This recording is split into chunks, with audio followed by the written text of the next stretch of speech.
February 19th, 2025 meeting of the Bay City Planning Commission to order. Please rise for the Pledge of Allegiance.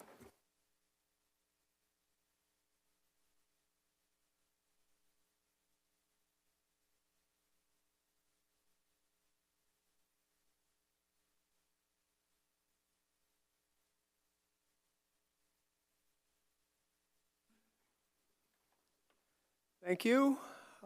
Tonight we have present Commissioners Dennis Bonachak, our newest commissioner, Whitney Anderson, welcome.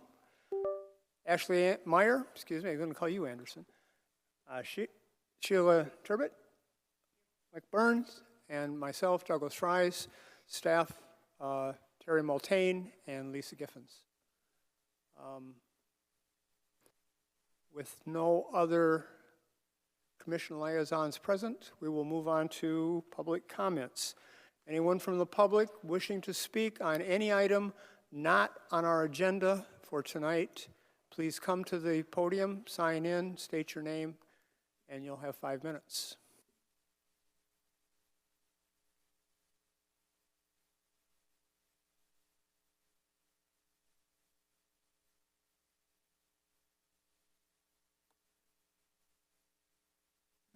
Seeing no one come forward, we will regress, and I will entertain a motion to approve the minutes of our previous meeting. Move to approve the minutes of January 15th meeting.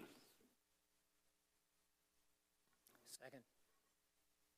I have motion, support by Commissioner Byrne, to approve the minutes from January. Where are my minutes? January 15th. All those in favor say aye. Aye. Aye. Opposed, same sign. Motion passes.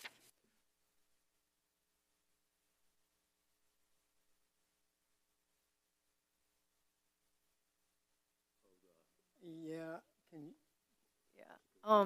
As to those minutes, I want to make a motion to make a correction that the commission member Whitney Anderson is excused and not unexcused. Point of order, that should have been made before we took the vote. True. We can have a motion to readdress the minutes. Make a motion to reconsider the minutes approval. Do I have a second? Second. All those in favor say aye.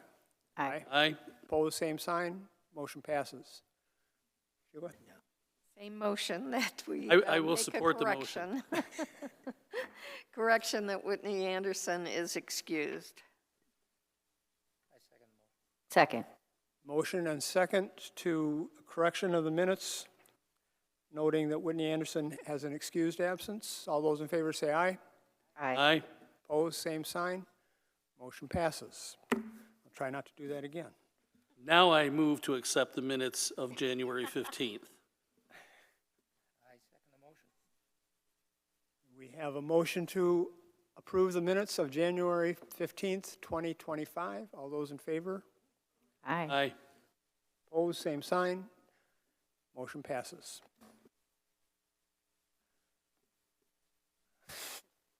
Okay, now we're going to move on to public comment. Anyone from the public who wishes to make comment on any item not on our agenda tonight, please step forward, sign in, state your name, and you'll have 5 minutes.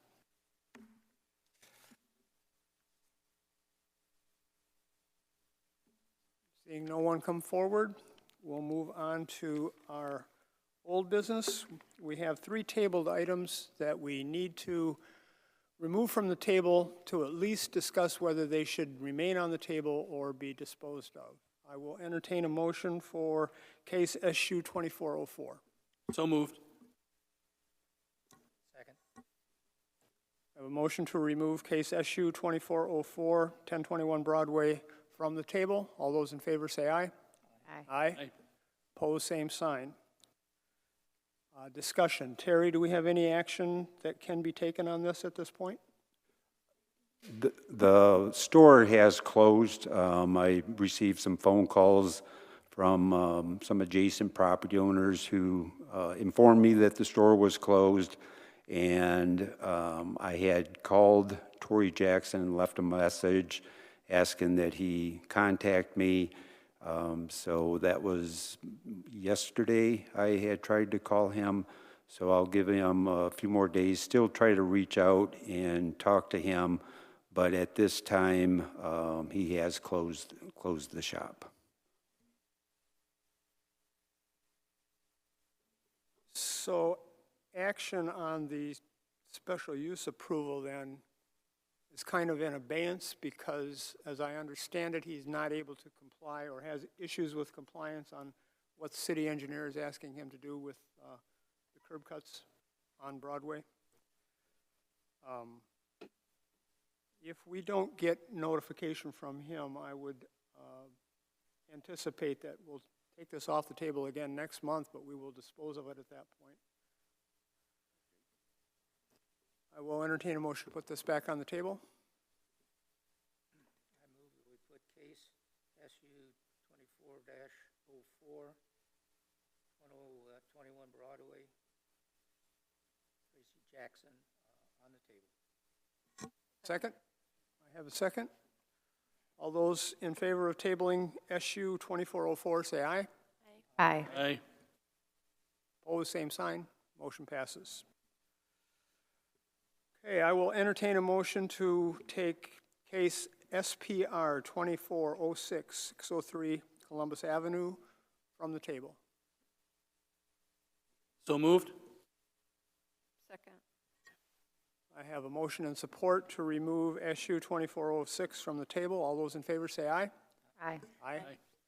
Opposed, same sign. Motion passes. Terry, do we have an update on this case? Yes, I did have a meeting with Austin and Associates, as well as a representative from D&M Sites, as well as the applicant requesting the site plan approval. We took another look at the site and discussed the zoning requirements. There were some draft site plans circulating, and the owner just probably at the end of last week received the revised plans, but because it was so close to the meeting that I told them that we would have it for the March meeting to review instead of trying to rush it in the case for tonight. So 603, I do expect to have the site plan ready for the March meeting.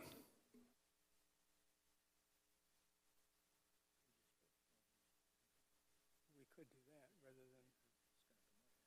if you're certain that this is going to come up next weekend, maybe postponement on this one would be a better action than tabling it. They do want to submit this and have it done. Make a motion to table SPR 2406 until our March meeting? We were going to postpone it as opposed to tabling it? Postponing it only from the standpoint, It's on the table right now. we took it off the table. We're actually, that's Well, by this action, we're off the table. correct. Okay, then we'll make it a postponement. I second. I have a motion and support to postpone case SPR 2406 to our next meeting in March. All those in favor say aye. Aye. Aye. Opposed, same sign. Motion passes. Okay, I will entertain a motion to remove case V2401, street right-of-way vacation on McGraw Street, from the table. So move. I second. I have a motion and second to remove case V2401 from the table. All those approved, say aye. Aye. Opposed, same sign. Motion passes. I must abstain, as it's a project in my own company. I must abstain on this vote because it's a project within my own company. Understood. Thank you. Terry? Yes, there were, the agreement was prepared by Merson. A draft of it was circulated internally, just for us to see if all the items that we felt were needed were in that private agreement. The Quality Bag, which is the adjacent property, didn't have a chance to go through that document, and we do expect to set up another meeting or help coordinate a meeting with those two property owners for there can be full agreement on the access agreement that was being prepared for the two properties if it does become vacated. So this one was very close to being on tonight's agenda or lifted from the table, but due to the circumstances of having the draft be properly reviewed, we need additional time for that till next meeting. Is it, Quality Bag has it now for their legal review? Yes. So, again, we are fairly confident that this will come to us in March? Yes. I'm confident, and then if for some reason the two property owners, can't come to an agreement, then I'll at least bring that to the meeting in March. But this, should be resolved by them. So one way or the other, we can take action on it. Correct. Is there, as I recall in the write-up on this before, there was a sewer line in that right-of-way? Is that going to require an easement? Yes, utility easements were going to be retained because of that sewer. There was an additional water line in there, but both of those utilities would have had been covered under the utility easement that was be retaining. That doesn't require anything to be prepared by the city attorney?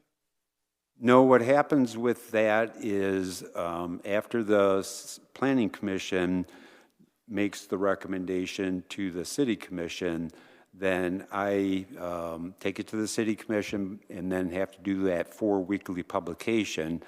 And then that's the time that I prepare the resolution that they would be seeing.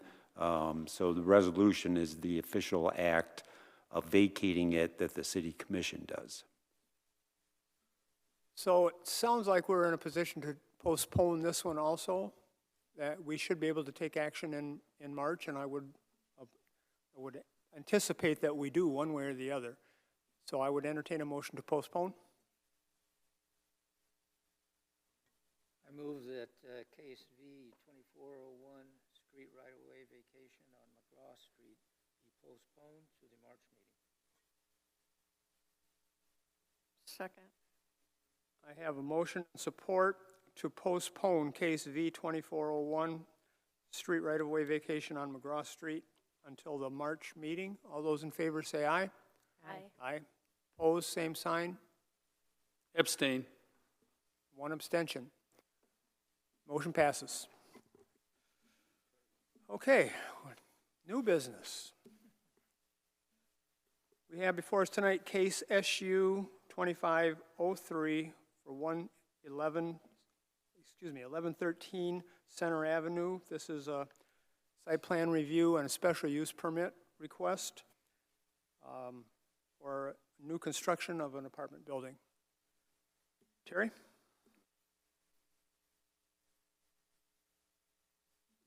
We need to hold a public hearing on this, so let's I'll entertain a motion to open public hearing on SU 2503. Move to open the public hearing for the item on the agenda. Second. Motion and support to open public hearing on SU 2503. All those in favor say aye. Aye. Aye. Opposed, same sign. Motion passes. Terry? So this property first came under consideration for development in 2018.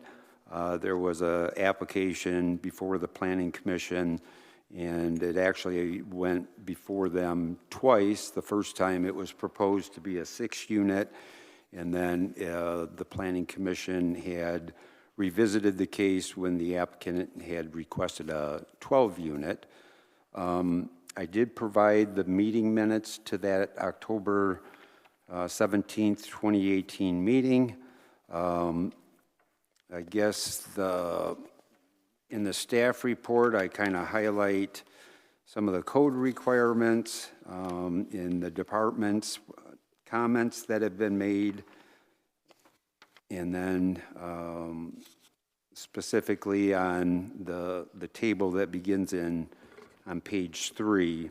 That's where some of the detailed information about the setbacks, the parking based on the type of unit it is and efficiency. I've got an error here I'm seeing already because it says 1 per efficiency dwelling unit, 12 required, and there's 13 that are shown. So that 9 required, I'm not sure where that came from. You'll also note that the previous approval, there was discussion on the trash enclosures, and at the time for the 12-unit approval, there was discussion about having some fencing to screen those. Since that time, it came to my attention another city code of ordinance under solid waste that speaks to the number of bins for multiple family. I wasn't aware of that ordinance. I called the solid waste phone number, but again, it was late and I didn't get a return call yet. But according to the ordinance, it reads that blue bins are provided for multiple families, 12 units or less. Right? Yeah, I think that's the way that 10. Okay, yes, 10. And that's under section 86-71, which is the solid waste ordinance. So that kind of creates a dilemma with using the blue bins that I just became aware of. Other than that, some of my other comments are in the staff report, and I believe the applicant is here. I can pull up a view on the overhead here and have the site plan pulled up shortly.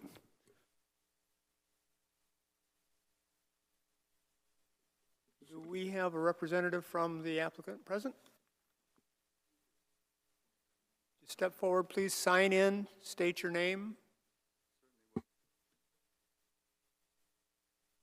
Patrick Nausick, 2525 Northeastern Road, Midland, Michigan. Make sure you use the microphone, sir. You have to press the button on the base. Boy, it is on. It's on, okay. Can you not hear me? Speak right into it. I'll try to do that. There you go. Better? Okay. Apologize. Hey, first of all, it's a pleasure for me being here the first time in Bay City Hall. This is an absolutely gorgeous building. I'd recommend never make a change to this building. Absolutely gorgeous. So I do represent the owner, and not only do I represent the owner, I'm part of the ownership of this property. So we're looking very favorable to investing in the Bay City and look forward to this project, which was previously approved, to my understanding, by the City Council of Bay City. And we realize, or I realize personally, I was out of state, but that recently there was a historical commission meeting that requested a few changes to the building. We're going to work to the best of our ability to make those. But if Terry brings it up, the site plan, we are talking about a 12-unit efficiency, each one being at one family, providing the necessary setbacks, the necessary parking, and I'm not, quite frankly, familiar with the solid waste versus trash can issue, which I thought was resolved, so I might be a little confused on that, but we'll do everything we can to make this fit into the neighborhood, both aesthetically, functionally, and within the zoning. So I have all the same plans that I believe Terry has, but he has the advantage of the projection unit here, so I'll gladly provide any response that I can to this. And I will have to say, we're, not me personally, but my family is a 125-year member of the local regional community here, so we want to, most of our work is in Midland or other places, but we're anxious to provide some positive impact to the Bay City community as well. Do any commissioners have questions for the applicant's representative? I have one. From the 2018, there was talk about the environmental remediation. Was anything done for that? Did you have any reports or? Because it used to be a gas station, I guess? At one point in time, and this has gone through and I'm not sure I'm prepared to discuss all the details of that, but the remediation and plan was done to the site. And my understanding is ready to move forward with construction, quite frankly, this spring, subject to the Planning Commission approval. I didn't have it documented here, but it's my belief that that has all been handled through DEQ, and I know Shelley Thurston from our Economic Development Office, I believe, was involved in that also. And I can speak to it as well because my parents live across the street. And yes, they did do it.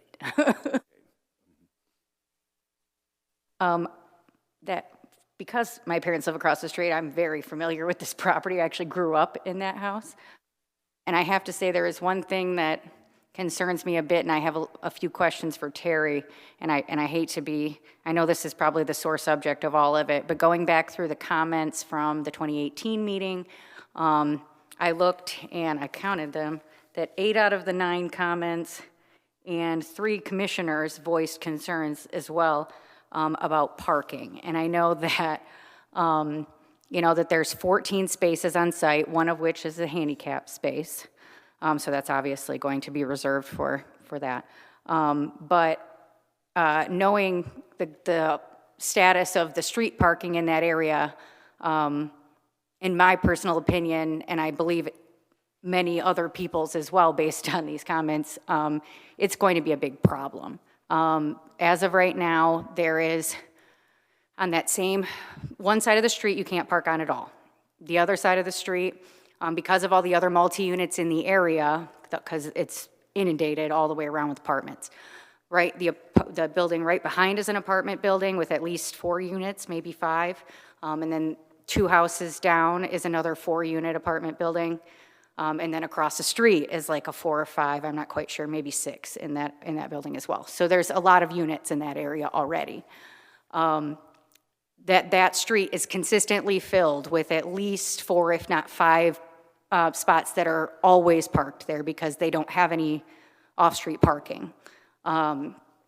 So I even took pictures before we came, and it's the same vehicles in the same spots every single day. Really, honestly, there's only room for maybe 1 more vehicle on that road. With 12 units, and I realize that ideally they're single occupancy, but there's probably going to be married couples, I would assume.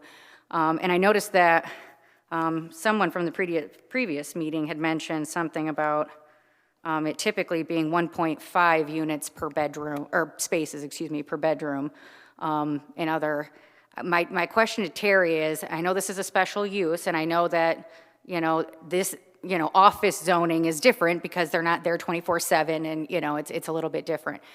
Typically, with multifamily units, what is the standard for that? Because I find it very hard to believe that 1 spot is enough for 12 units. You know what I'm saying? Yep, that's a good question. There was, if you were to look at the previous staff report, there was a different mix of the number of units. In the zoning ordinance, it states that an efficiency is required to have 1 parking space. A 1-bedroom needs 1.5. So when those calculations were done in 2018, even under the 12-unit, there was an expectation that there was a variance that was going to be required through the Zoning Board of Appeals. However, that development never took place. The new units being described are all efficiencies. So there is a change in the number of bedrooms from the 2018 to the current one. So looking at this, it's a mix, right? Can you tell me what the difference is? Because they all look like they have one bedroom to me. Well, and to that, went to the square footage and confirmed what an efficiency is, because it's not exactly spelled out in the zoning ordinance. There is a distinction between units in RM1 and RM2 zoning, but specifically that table doesn't apply, but it does give guidance to say anything from 320 to 500 is considered an efficiency under that section of the zoning ordinance. Because like I said, there's not a specific definition of what an efficiency square footage is in the zoning ordinance. Then I also went to the building code, the building officials, and asked them how do they regulate the square footage of an efficiency apartment, and the number was 500 again.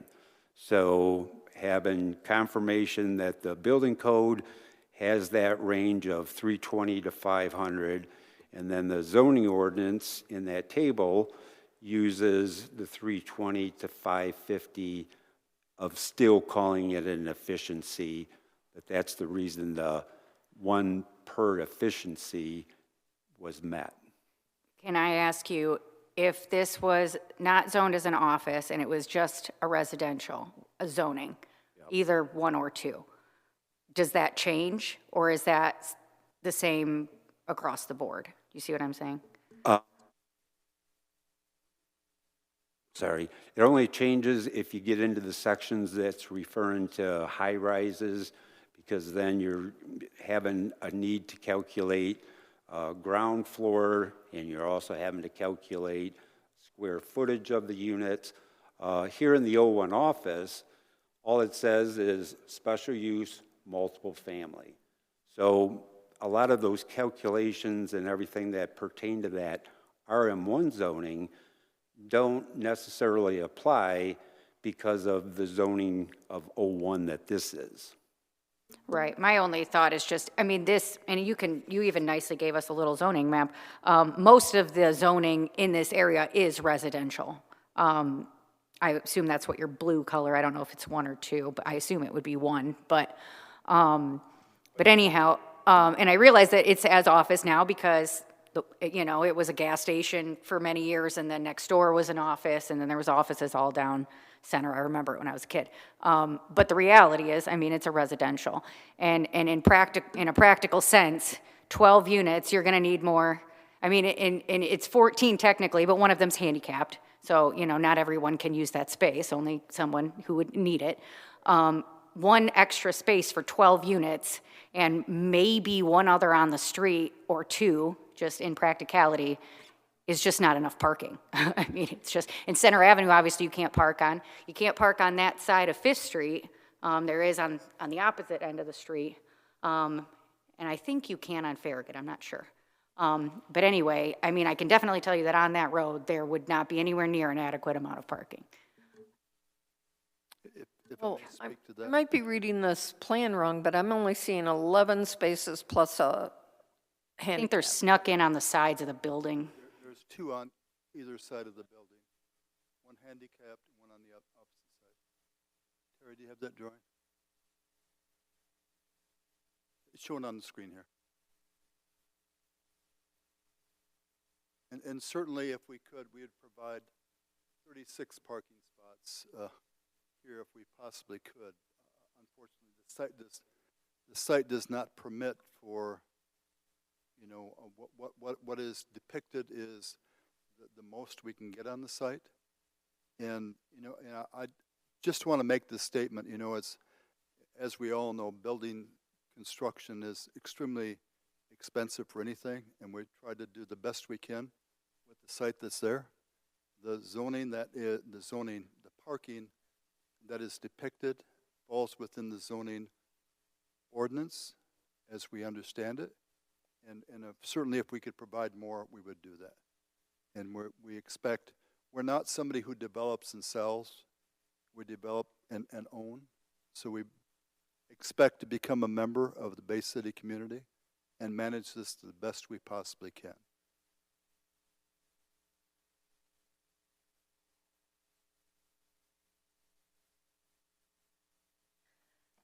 I have a question about how we're defining efficiency units. So in standard building practices, design, everything that is in my background, an efficiency unit is essentially a studio, which means that all activities are in one space. So it means sleeping, eating, and hygiene all share the same box, if you will. According to the plans I'm looking at, and I could be wrong, I need someone to clarify, there's a dedicated bedroom space with that delineation of a door that makes it a one-bedroom unit, irregardless of square footage. In which case, if we're looking at these plans, these would be identified regardless of square footage as one-bedroom units. Therefore, it would take on the necessary 1.5. So I would like to clarify that before jumping to any parking discussion. Well, there'll be, at this stage, a developer wouldn't have submitted the construction plans for building plan review yet, but maybe this gentleman can speak to, the building code requirement for that. Because, I was just basing it on the discussion of the efficiency as defined by the square footage. But then when plan review comes, how is the building officials viewing this? I considered they were viewing it as an efficiency. Yeah, And that was my understanding always as well, which is why I was kind of confused about it too. Anytime I've ever heard of an efficiency unit, it's always been a studio, always. And that's why it was confusing to me, because once you put in a wall and make it a dedicated space, it's a one-bedroom apartment. I mean, to I agree. piggyback on that, it doesn't have to have a door. It has to have half the space or more of a wall. And this could be from 2018, but I'm looking at these plans. I understand there's no site plan yet and no review of that. But just in case there's any sort of loopholes where we get down this path and then realize that they would be responsible for 1.5, and then this obviously wouldn't work. and one of our considerations, it specifically addresses parking as one of our special use and I Right. can't legitimately say, especially having so much experience with this area and knowing how much of a nightmare parking already is, that there's no way that it's gonna be enough. And I understand that you would do more, trust me, this has nothing to do with intention, it really does not, it's just practicality. I think, though, lacking any other definition in the zoning ordinance that says what an efficiency apartment is, we have to rely upon what is in the ordinance currently. And what's in the ordinance currently is the definition of 320 to 500 as an efficiency versus over 500 then being a one-bedroom. Regardless of the issue of a door, I understand that, or any other issues regarding the parking also, because that's going to relate back to efficiency versus one bedroom. More with the square footage discussion versus the description of how a unit is. Because I was just trying to find out, based on that measurement of 495, each of the 12 units, is that called an efficiency at that point? But then you're saying just an interior arrangement of the space can cause it to be called a one-bedroom unit. Again, this is my experience in a different state, so I apologize if there's something that I'm not aware of in Michigan. I'm still learning, but that is across the board, and that's been in 20 years of my experience. But thank you for the clarification. And there is a definition for something called a single-room occupancy, which has no walls or no doors. It's just one large room, kitchen over here. I take that back. There is a walls and doors for the bathroom, but other than that, it's just a wide open space. But we don't have that definition in our current ordinance. I think that's kind of, calling it an efficiency unit, you know, is the same as calling it a studio. It's common now, you know, it's a common definition. You know, it's not to say that, I mean, I think when they say, it's like saying studio apartment. So it does say efficiency unit in the ordinance because the assumption is that you know that that's a studio apartment. I mean, that's what it is as definition. You see what I'm saying? The ordinance says what the ordinance says.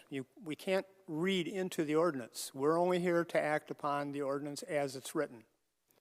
We don't have the ability to go outside of that. Well, but I'm saying, I think, in it, like, for example, if it said one-bedroom apartment, you know what a one-bedroom apartment is.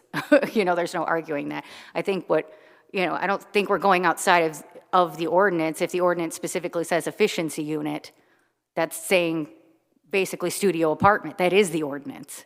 I don't think that really goes outside of the ordinance. I think the question is does the ordinance define how many square footage for a one-bedroom as a minimum? Not seen broke out, again, specifically to the O1 office, no. And all this really shows up when you come to the parking standards and go to the residential and say, okay, what type of unit is this? And it's 1, 1.5, or 2. Those are the options. But then when I went to see, is there a definition for what an efficiency apartment is? No, there wasn't. I guess for me, it still comes back to how would the construction plans and the engineers who are constructing this, would they be calling it efficiencies, or would they be calling it 1.5 bedroom? I assume it was the efficiencies. Well, the plans clearly show a bedroom, so clearly it's a I think they would call it a one-bedroom. one-bedroom. Well, let me. These are 12 one-bedroom units. They may be small, but they're one-bedroom units. But I'm sorry, if I may, I thought my understanding was tonight was a site plan review and not an in-depth detail of the construction. Correct. I agree with you, sir, and we're having the discussion because we have some ambiguity in the ordinance itself. But again, I get back to our job is to review the application based upon the ordinance that we have, not reading anything into it. We have to read the ordinance as it stands. We don't have the ability to add or subtract from it. I'm not saying, I think we. But we are. We're talking about the definition of the word efficiency. There is no definition in the ordinance. So we can't make a definition and put it in the ordinance. I mean, that's something that There's also no requires- definition of a one-bedroom apartment in the ordinance, but I think we all know what that means. There is a definition that relates to the number of parking spaces that are required based on square footages of the apartments, whether it's one bedroom or not. It says efficiency is less than 500 square feet. One bedroom is above 500 square feet. That's what we have to act on. Thank you. It's maybe something that wants to be, I mean, we're in the process of a zoning ordinance change now, and this would be probably something that would be good material for that, but we don't have it currently. I just wanted to clarify, thank you, I appreciate it, because if we went down this road where we're having the parking conversation now, and that could be a reason to say yay or nay for this, I didn't really want to get into the nitty-gritty of efficiency versus one bedroom, but I was just kind of noting that if we say efficiency now and then we get down the road where it is defined as one bedroom, then that would change everything we've been discussing regarding the number of parking spots that are required. I think the definition more appropriately belongs in the definition of an efficiency apartment versus a one-bedroom apartment. Absolutely. If it's just strictly on square footage, it doesn't matter if it has a separate room that's considered a bedroom or not. That just happens to be a room that's considered a bedroom. If it's less than a square footage threshold, then that's what the definition is. And at this point, it's the only thing we have in the ordinance to be able to act on. I completely understand what you're saying. Thank you. I'm sorry, maybe I misunderstand, because it sounds like Doug is saying that efficiency was specifically talked about in the parking portion, and I thought, Terry, didn't you just say that they only connotate one bedroom? No, in the zoning ordinance, parking calculations are in that section, so you go to the use, and then it'll tell you how many parking spaces based on that use. What I was referring to is, okay, they're calling it efficiencies. And then I went and looked for efficiencies. It's not in the O1 office zoning district. The only place that some of the efficiency square footage is talked about in the ordinance is in the RM1 zoning in the RM2. The RM2 are your high-rises like Maplewood Manor. Some of your RM1 zoning, I can't think of a good example, but it'd be your smaller apartments. And again, in order to develop land to have those multiple use or multiple family uses, the planners have to do a calculation of the land area and making sure that there's enough land area for the proposed number of units. And then the second thing that they look at is the parking and all those other requirements. A good example would be the Iron Bridge. Under that review, that takes place, and then kind of lost my train of thought here, but did that answer that at all?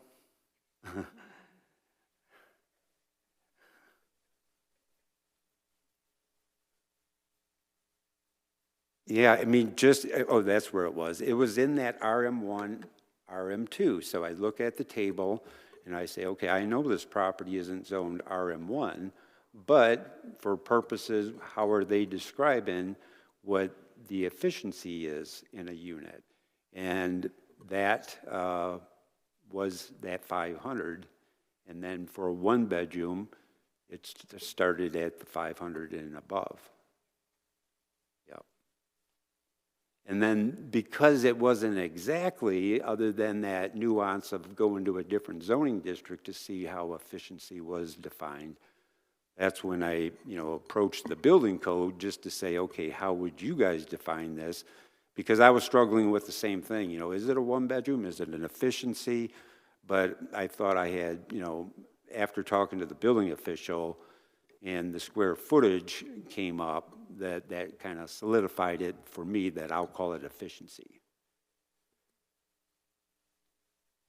So what we're doing is we're reviewing a special use that's allowed in the O1 office area, or O1 office district.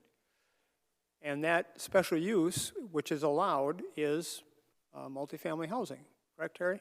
Correct. So you have to go to the multifamily housing ordinance to determine what those requirements are for the housing. And in this case, the only spot we have that we can refer to the square footage is on the parking requirements for efficiency versus one bedroom versus two bedroom. And if that's what we've got, that's what we've got. Now, again, in the ordinance that we're in the process of drafting, the new ordinance, that may be something that we want to consider in the future, but at this point, I think that decisions in the past have all been made in a similar manner as to what we're reviewing tonight, and I think we need to proceed with that.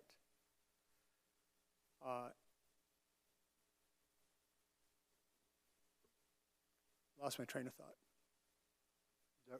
Doug, can I make a follow-up comment? Yes, sir. We purchased, quite frankly, this property and the plans from a different family who is very invested in Bay City for a number of years and chose not to move forward with this.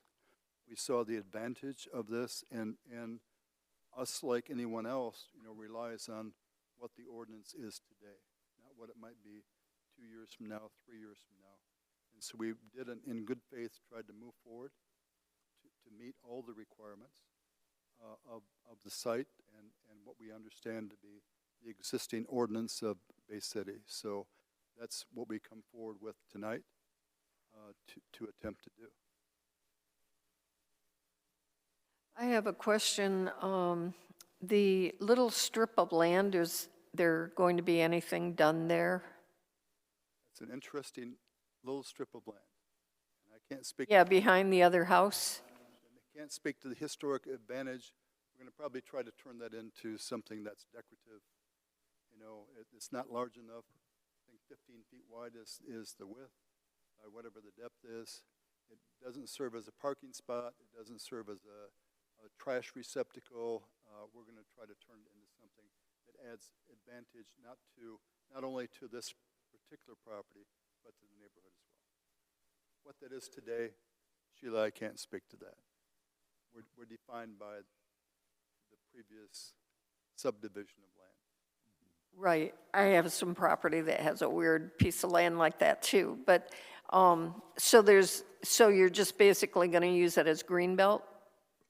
I think that's probably a good term. The exact use, again, it's not going to be parking, it's not going to be building, it's not going to be trash. We'll turn it into whatever we can that benefits, you know, not only this property, but the adjoining properties. You're not going to set yourself up so you can't access that to maintain it, are you? No. We'll definitely maintain that. But again, it probably not lends itself for some sort of visual block between at least the property owner to the west and that to the southeast. And again, I'm not committing to that because we haven't looked at that specifically. Our chief focus is the same site and the same plan that has been previously approved by this commission.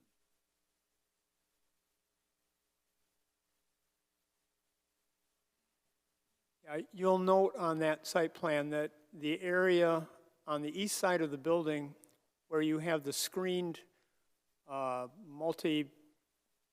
95-gallon trash containers, that's the area that I had concerns with because of 12 of those things is one thing, but not only do you get 12 individual trash containers, you also get 12 recycling, 95-gallon recycling containers, which means 24 of those containers at the site.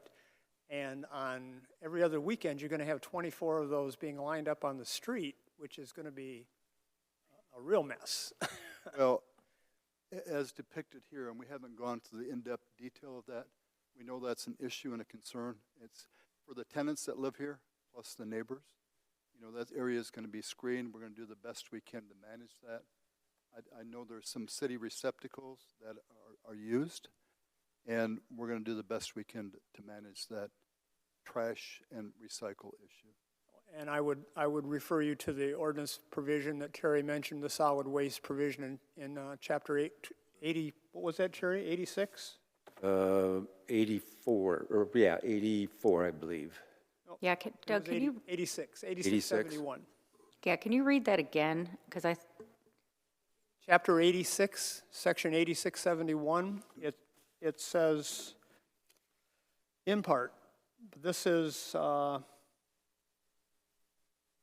refuse and recycling collection services shall be provided to the following locations: single-family dwelling, multiple family dwellings having 10 dwelling units or less, and then commercial properties and all other residential, commercial, industrial properties. And then it talks about the collection fee shall be assessed to each residential dwelling unit. For the purposes of this subsection, a condominium unit shall be considered a residential dwelling unit. For purposes of this section, a multiple family dwelling having 11 or more units shall be considered a single property, which means they only get one bin, which also means then that they are required to get a dumpster. yeah, I say they have to get a dumpster, right? And so how does that fit into this? I mean, the way that it lines up now, it makes perfect sense when you've got the blue bins, but you couldn't really do that quite the same with the dumpster.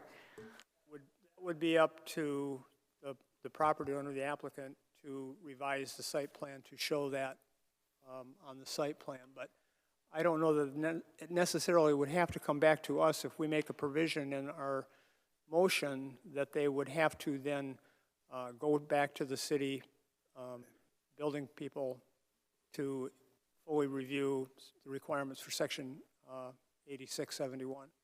We realize there may be some administrative issues that we've been dealing with the city on this, and I spent about half the day in preparation for this. The solid waste was not one of my preparations today, but I appreciate that brought up. And again, I just want to, if I may, you can believe me on this or not, you know, our goal is to provide, you know, across the state of Michigan and Bay City and any other community, housing is an issue. We're not coming here to look for commercial zoning. We're not coming here to look for office service. We're looking to fit that need of housing that we all need, or most communities need, in the best manner we can.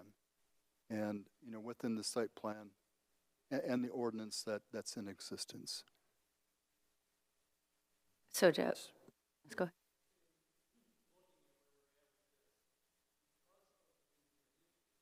Whoops, sorry. Because of where we're at with this, looking at the blue bin issue, I don't think we can proceed any further until he has some kind of a plan that shows the dumpster location that's properly screened.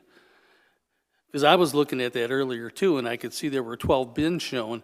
Well, those 12 bins would take up the entire curb over there at Sherman. And that's only half of them. And if you had 12 more because of recycling, I don't even know what that would look like. So I think at this point, the best thing we can do is advise the applicant here to come back with a plan that shows a dumpster. I would think that that being the only issue that we would have with the site plan, we could make a condition on the approval that site plan be modified that would be acceptable to staff and allow them to move forward. And that puts it back in Terry's hands for an administrative? Yes. I mean, but wouldn't it kind of depend on where you put it? I mean, you could, I'm not sure what solution you would come up with for it, since you're working with such a tight space here. But, I mean, I guess if we put in there that it was somehow visually screened or something of that nature, you know, just to preserve the, you know. The ordinance already requires that. If a dumpster is provided on site, it has to be in a screened. Right, yep. And to have a 10-foot setback, so, you know, looking at this, it seems like the parking space to the west adjacent to the building may be the best location for the dumpster, realizing that you gotta have this truck pull all the way through the parking lot to get to it. Trying to get it up towards the front corner of Sherman, I just don't see how that would work with a truck. So I believe where that parking space on the west, because it has the 10-foot setback, that would be a viable option there.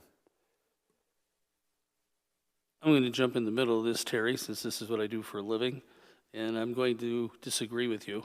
I would think that the handicap barrier-free space shown there would be the optimum location because the truck could get in, make the left turn to the dumpster, and then back out, and then head back out onto the street. If you put it all the way onto the west side, there's no way for the truck to turn around without jumping into a parking space, which may not be an issue depending on when they come and collect, but again, you know, if we want to approve it with that condition, I don't have an issue. The only say that, and I don't have the ordinance in front of me though, but it does discourage dumpsters being visible from, you know, a front property line. So that's the one issue with that location is the visibility of it, even being screened, because it does kind of speak to having them outside of those front yard, side yard areas. What type of screening is required? Just states that, and there's specific provisions in that section about the bollards that have to be placed there on a concrete pad, and then it has to be screened. Typically, it's wood slats, but there's a bunch of different varieties of screening that people have done. It just states that it must be screened. Would this be something the Historical Commission would have to approve? The Historical Commission is looking at the overall site and also the specific design details. I don't know if they had a conversation about the dumpster at all. I'm not sure. Since I'm on it, no, we did not. But we don't actually have, that's not part of our, we don't oversee that. That's not part of our responsibilities. So that would be more here than that would be there. Yep. What, I have a suggestion that may work is, I've seen it before where you can just use, the fence on a hinge, it fenced, and then it's a gate so that it's still screened, but, it's you can still access it easily. So if you did put it, where he was talking about, where Dennis was talking about more towards this handicap spot, you could still screen it properly, but then still have the quicker access to the road. Because he's right, a truck wouldn't be able to get in there, lift up the dumpster, and then get back to the street, you wouldn't think. I mean, maybe. Right. But if There's minimal requirements, and if, heavy screening, arborvitaes were, a full screening, that would obviously be a lot different visually than just having a wood stockade fence. So the type of screening, depending on that corner location by the street, I think would be important, but. Either way, I think we have to, because Whitney's right. Blue bins are, basically the ordinance says that you have to have a dumpster. So we have to address it in some way. Whether it come back to us or come back to Terry, it has to come back. But correct. If I may just make a comment on that, and I appreciate everybody's effort here, and I appreciate all your work on behalf of City of Bay City. But no matter what you decide, no matter what we propose, we also have to be concerned about what the public will accept. So whoever is the resident of these homes, aesthetics and functionality is important. And, so that's what we need to work for as well. So, we're perfectly comfortable to try to work through those details, and hopefully with the staff, which functionally is there, because in Michigan, even though we've got snow piled up, the summer goes very quickly, and we'll lose an opportunity or a year. And again, we don't want to be like the previous owner and say, give up on Bay City or give up on the site. We want to be a positive influence and do the best we can. So if there's some details such as this, we'd be glad to do the best we can. I can't agree or disagree to anything tonight because we'll have to work through both the ordinance and the requirements and the functionality. So that's about the best I can offer this evening, but we would certainly, request, just based on timing, and this is almost March, which turns into April and in the summer, is that the site plan as previously approved be approved again. And we'd be glad to work administratively through those details which are of concern this evening.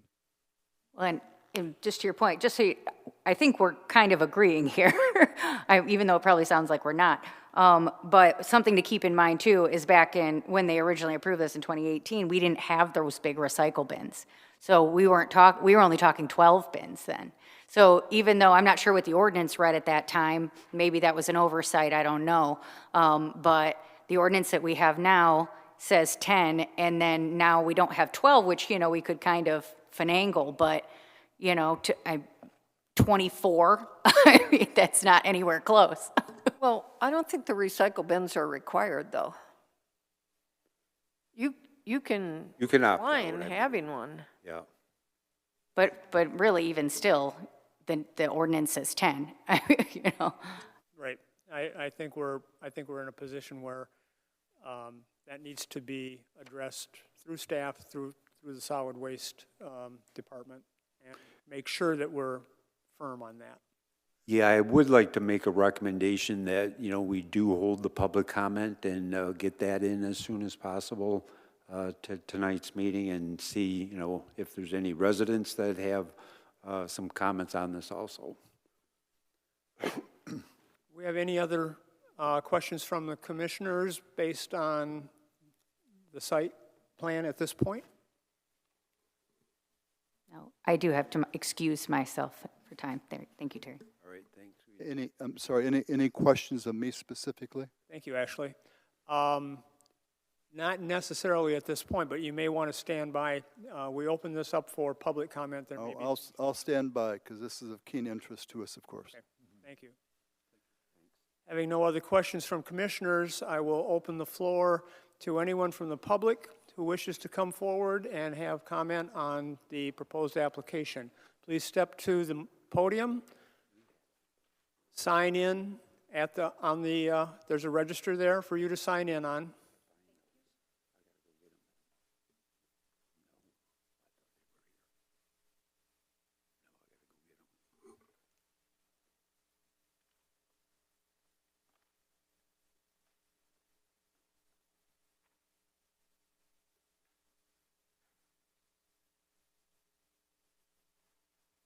State your name and address for us, please. My name is, you got it? My name is Mariana Super, and I live right next door to this lot. And before that lady leaves, I want your phone number and address, okay? I'm sorry, when you say you live right next door, are you living to the west or the east? I am living to the west. To the west. I would like to say that this lot is very small. The depth is not very deep. And I think visually you need to look it over. And most of all, this is a family neighborhood. Dawn and Keith next door bring me loaves of bread. The neighbor on the corner, Michael, comes over and rescues me from the bats that sometimes enter these old, beautiful homes. And then there's Michaela across the street who has a wheelchair. And sometimes she needs a little rescuing when the packages are left mishandled on the front porch. So I would have taken into account, do we really want a big multi-building when we have all these single families in the area? The proposed area. Every night, there's at least 2 cars on the street without fail. And what do you do when it snows? We have 12 units, 24 garbage cans. And if you live anywhere near where there's garbage cans, you know there's people that don't put them very orderly. And naturally, when the garbage person empties them, they're tossed all over. And what about a laundry room? Do you really want people waiting in line to do your laundry? Snow removal. Where are we going to put the snow? On the street? Are we going to push it across the area or to the front of center? And of course, we have to shovel. Who's going to put salt out? And in 15 years, when this building is a little tired, who's going to update it? I really think there is a concern for the people who have lived there many, many years. For example,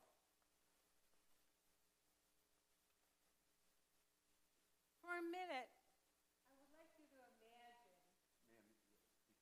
would you like to imagine a single family home there? If you're Italian, wouldn't you want to build it Italianate? Or if you're French, wouldn't you like to make it look like that chateau that would have been 150 years old? Why must we be stuck with a 12-unit box? My goodness, we have St. Patty's Day. Imagine your family coming over and watching the parade. Or Christmas, putting out the lights. And there's so many good things about Bay City. We can walk and have a bar burger. And why are we going to be stuck with a 12-unit area? My goodness, look at St. Joseph Church down the street. He could build his beautiful apartment place there. And there'd be room for children to play and lots of parking. So when people ask me, where do you live? What's your address? I go, 1101 Center. And you know what the next word out of their mouth is. Oh my goodness, do you own one of those beautiful mansions? And uprightly I say, yes, you're going to have to come through it. And they go through it and they want to know about the nooks, the crannies, the attic. Oh, what's this and what's that? We want a home that makes a statement in that area, not a 12-unit apartment building with trash cans all over and no place to sit on the front porch, no tomatoes growing in the garden. Come on, Bay City deserves better. I'd offered to buy the lot, and I'd be happy to do that. Stained glass windows and chandeliers would hang out the front door. Isn't that what we want? So I would think you would think about this. We need homes with fireplaces. We need the back patio in the back with the grill in the back. And you know, if you're a business person, you could put your little office in front and people would walk to that front door and ring that bell and they would say, oh my God, this place is so beautiful. So let's not spoil the neighborhood. Let's stick to what our forefathers built years ago.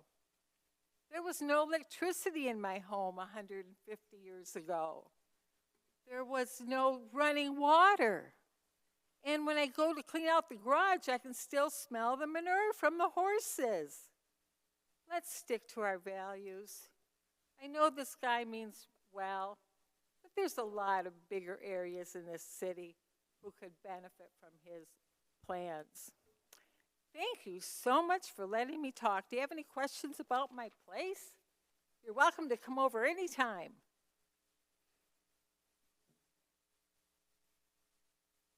Thank you. Well, there will be a time after the public comment that you'll have a chance to come back up and respond in case there's other comments. Do we have anyone else from the public who wishes to speak? Please come forward, sign in.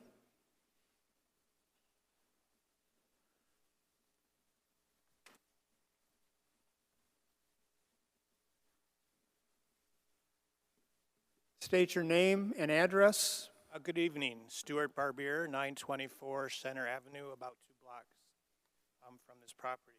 I'm here as the secretary of the Center Avenue Neighborhood Association, and Terry, did you just pass out the letter?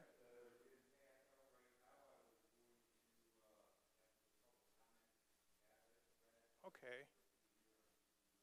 Sure, I can happily read it as I wrote it.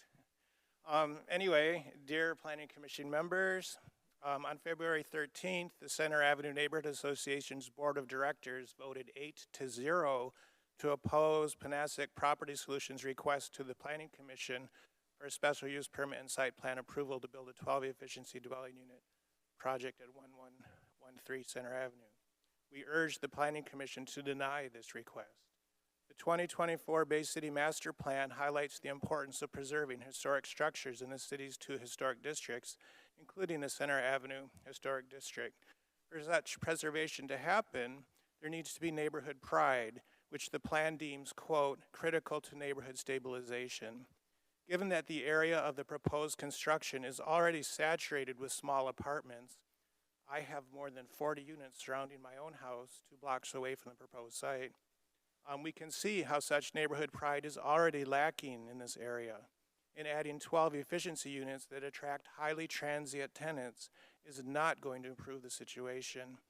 The project also doesn't fit into the city's 2024 master plan or 2016 housing study. The 2024 Bay City Master Plan discusses the missing middle when it comes to housing development and mentions townhouses and row houses as possible solutions. A couple of townhouses or row houses on this parcel would better fit the neighborhood and attract people who are more likely to have neighborhood pride than 12 efficiency units. Also, the 2024 Master Plan mentions the importance of the 2016 Bay Housing Study. While some conditions are different now, many of the study's recommendations are still relevant, such as, quote, whether rehab or infill new construction, the aim should be to push the market up. The proposed project does not meet this recommendation. Last, other housing projects use a strategy of replacing obsolete structures to address problems.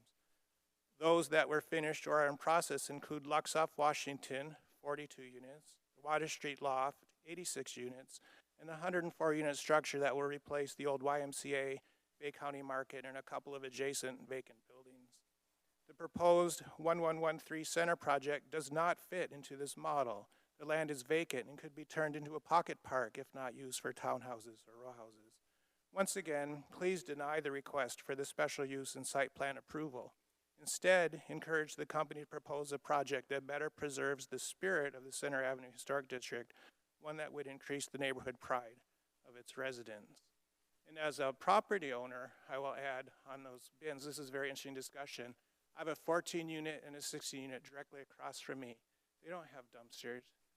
The 16-unit has probably 24 or more bins that are out there all the time. The idea of every other week recycling, that's a difficult concept for people who really don't care. And I just say that as a person who has to endure this every day. I see this trash, let alone cars. It's now actually hard for me to leave my property in the morning since the 16-unit has been newly renovated. It's about half full. There doesn't seem to be the demand for small apartments much. So I hope you'll consider my comments both as the representative of 8 official votes against this project, and the 9th person who couldn't be at our meeting emailed that he does support opposing it as well as my own opinion as a resident in this area. Thank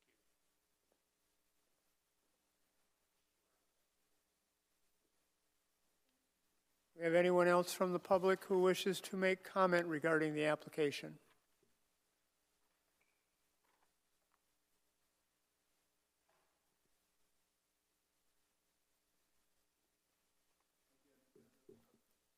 Seeing no one.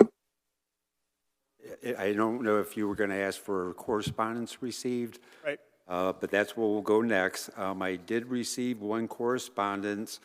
It's rather short, so I'll just read it at length also. Dear Planning Commission, the regards to case SU 2503, 1113 Center Avenue. I am opposed. This is 12 units with 13 parking spaces. Should tenants need more than one space or have guests, they are forced to park on the street. As there is no parking on Center, they must use side streets. Most of the houses in the area have multiple units, so parking is at a premium as it is. This will only make things worse. It is unfair to existing tenants and is sure to cause problems. Respectfully, Sherry Trudeau, 1115 5th Street. Did we receive any other correspondence, Terry? No. Any phone calls? No. There being no one else from the public who wishes to come forward, does the applicant wish to respond to any of the comments?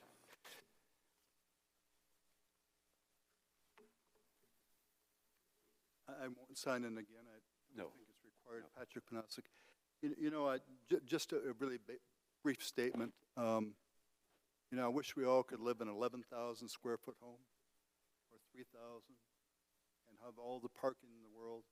You know, we did, when we ventured into this, tried to move forward here, relied on the written ordinance of the city of Bay City, which I believe is the requirement and at least the ordinance, if not the law. You know, and I do respect everybody's opinion, and there is commercial buildings in the vicinity, you know, across the street, and I tried to pull up GIS, but I didn't have the ability, but within, you know, the 2 blocks surrounding, there are commercial buildings there. It's not just residential, and we do think that this would fit. I mean, there's been considerable amount of effort to fit into this French Second Revolution, which quite frankly I didn't know existed 4 months ago, to try to fit into the neighborhood and the architectural design of the area and the region and the time frame, I should say. So we're trying to do the best we can. And once again, I appreciate all the comments. You know, we are trying to be a resident and a participant in Bay City and rely on what is written in the ordinance. And again, what was previously approved, give or take the solid waste issue, which we think can be handled administratively. And again, we're requesting approval of this site plan. Thank you.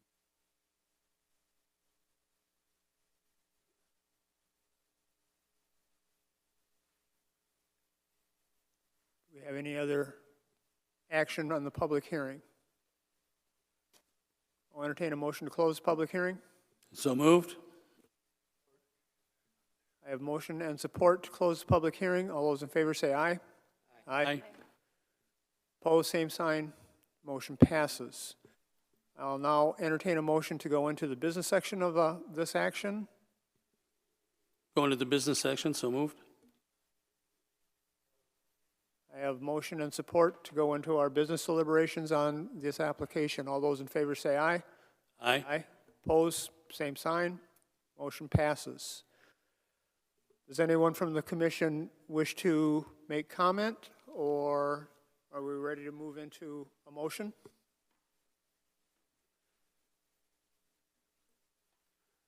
Listening to the speakers, I understand that we would rather have a much nicer structure on that corner, something that fits the ethic or the design of Center Avenue, but I think the applicant was correct. There's other commercial buildings in that area. It's not, the other side of Johnson Street. In terms of the parking, they're providing the requisite number of spaces. Actually, they got one extra, but I think they'll lose that extra in terms of the dumpster. So when I look at what they're doing, they're meeting the requirements. If they have visitors and somebody has to park in the street, why should they not have the same opportunity as the rest of the neighborhood? Just because they're the newcomer. So I'm looking at it in terms of, have they met the ordinance requirement?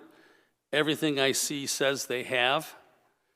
So at this point in time, I would like to make a motion to approve the project, because I do not believe the special use will impair the public health, safety, or welfare, as all ordinance requirements are met. The proposed special use is appropriate for its proposed location, compatible with the character of surrounding land uses, and use is permitted in the zoning district in which the property is located. That's going to be dependent on the HDC determination, so we'll see what comes from that. The proposed special use complies with applicable zoning district regulations. The proposed special use complies with applicable standards for the specific uses set forth in Article 21. The location and design of the proposed special use minimizes potential adverse effects because the building is located close to Center Avenue with the parking between the building and the adjacent property. So it gives a buffer so that they're not looking in each other's windows. The location and design of the driveways are safe. With the drive out onto Center being closed, that will make MDOT happy. The drive that is shown on the plans is not correct as per city design standards, but I'm not going to let that get in the way. The off-street parking areas comply with the provisions of Article 17. Green belts, landscaping, and screening are provided in accordance with the regulations of Article 18, but we'll wait to see how that plays out with the dumpster enclosure. Walls and fences comply with the provisions of Article 19. Signs are not applicable in this case. The refuse receptacle issue is going to have to be decided administratively, so this approval will be contingent upon approval by the planning department for whatever screening is designated for the dumpster location. All exterior lighting is designed and installed to comply. Although we did not get a foot candle matrix on the lighting plan, I believe that the wall packs can be shielded properly to prevent any issues with the neighboring parcel. Access routes to all buildings and structures are provided. Emergency services are going to be determined at a later date as per the notes that we have in our printout here. And public utilities are provided in accordance with regulations of the public utility provider. Stormwater management, this is going to be contingent upon the city engineer approving the stormwater management. And public utilities are provided in accordance with regulations of public utility providers, which is something I already said. So with the contingencies of the stormwater, the HDC, and the dumpster enclosure, I move approval. Clarification on the motion. This is clarification for both approval of the site plan and the special use permit. That is correct. They should go hand in hand. Do I have a second? I'll support. I have support. I have a second. All those in favor say aye. Aye. All those opposed, nay. One. Was that Whitney? Was that? No. Oh. Hearing none, the motion passes.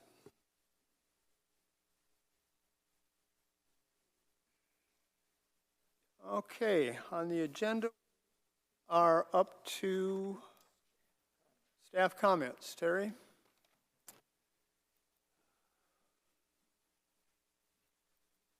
Yeah, let me just see where we're at here.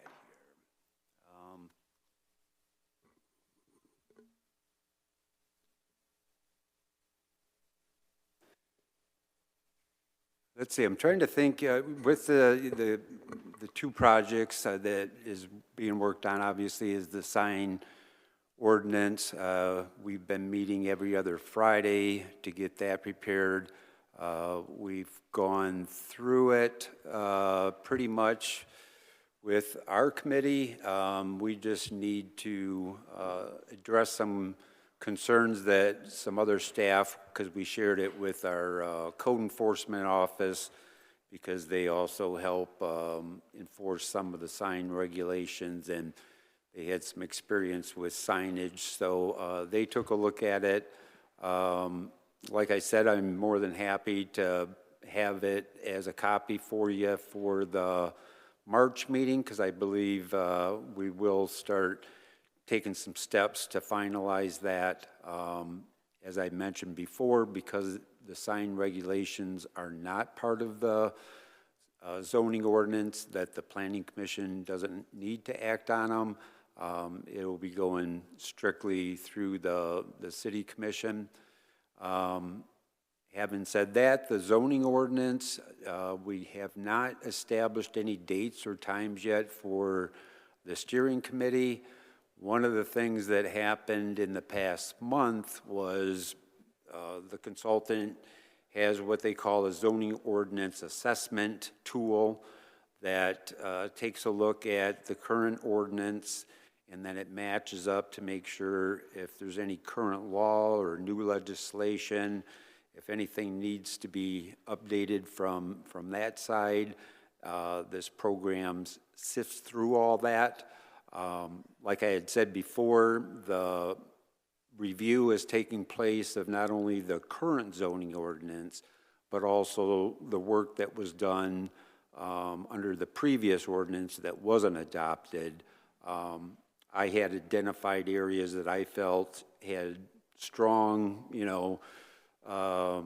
foundation to go with it, and then there's other ones that, because of the change of the form-based code and everything, this new consultant will be asked to take a look at that a little bit closer and give their opinion.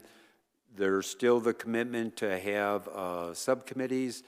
One of the things that we're trying to coordinate right now, and it's how to fit it in with the budget, and then we also wanted the new city commissioners to be acclimated before having a joint presentation meeting, kind of an educational meeting, and it's expected that the consultant will come in and we'll have the Planning Commission and the City Commission and have the consultants do a presentation.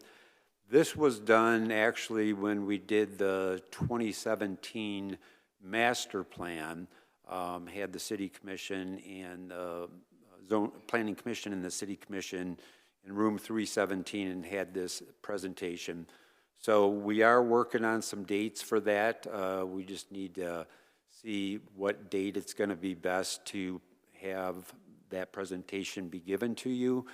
And that will kind of kick things off because it'll set the foundation for the whole purpose of, getting the zoning ordinance updated, what they will be looking at, and then from there we'll have several other meetings and discussions to get through the draft zoning ordinance.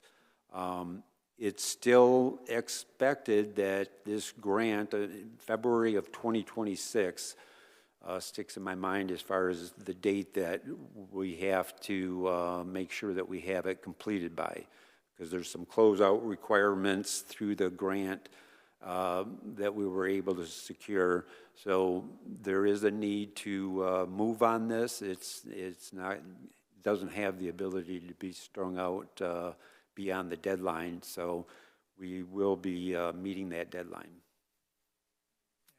Let's make sure it doesn't last 2.5, 3 years like our master plan did. Right, yep, and the previous zoning ordinance work, yep.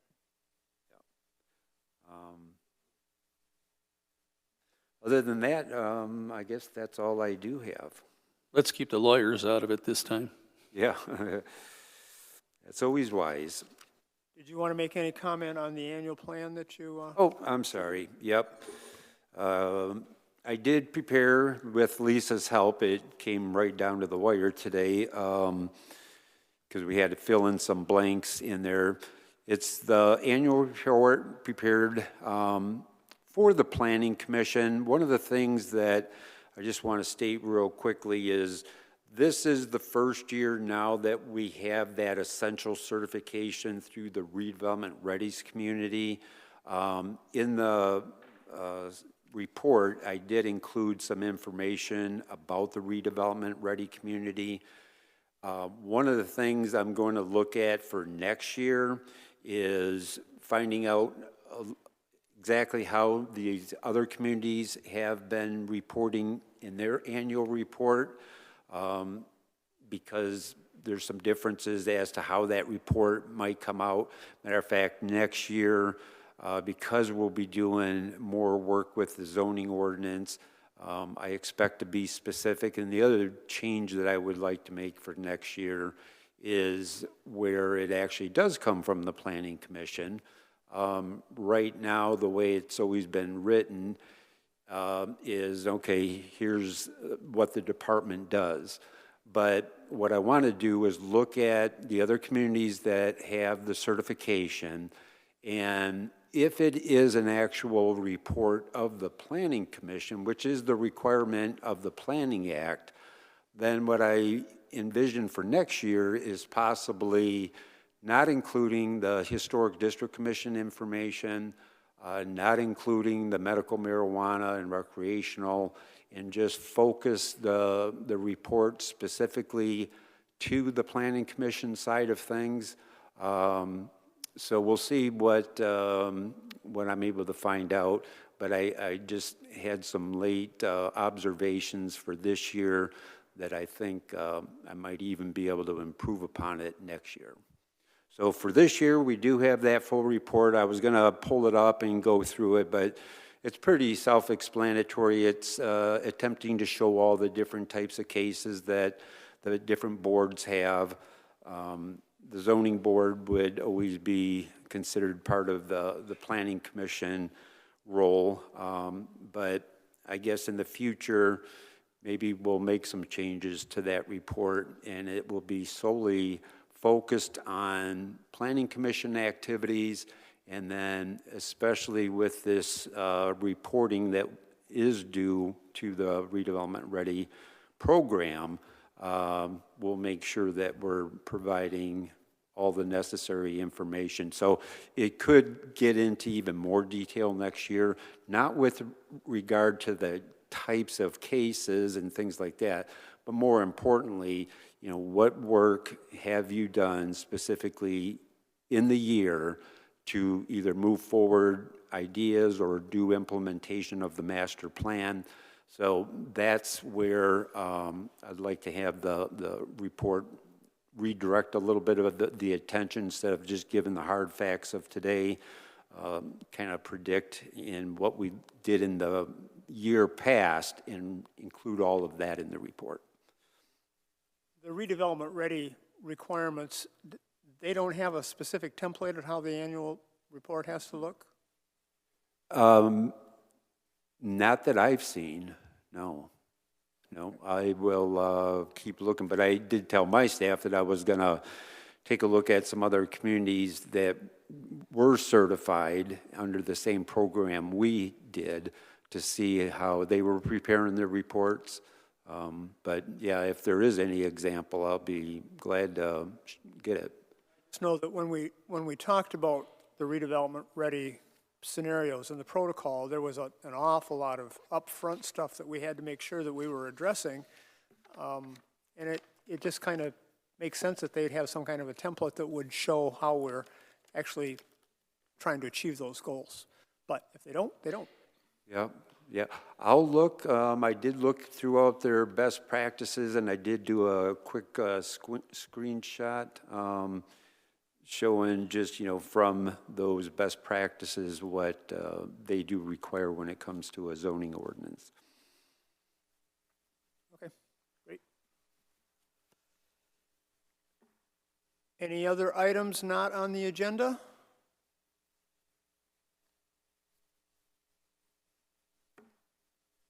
I will entertain a motion to adjourn. Motion to adjourn. Support. We are adjourned. Thank you. Okay, I gotta go get the recorder turned off.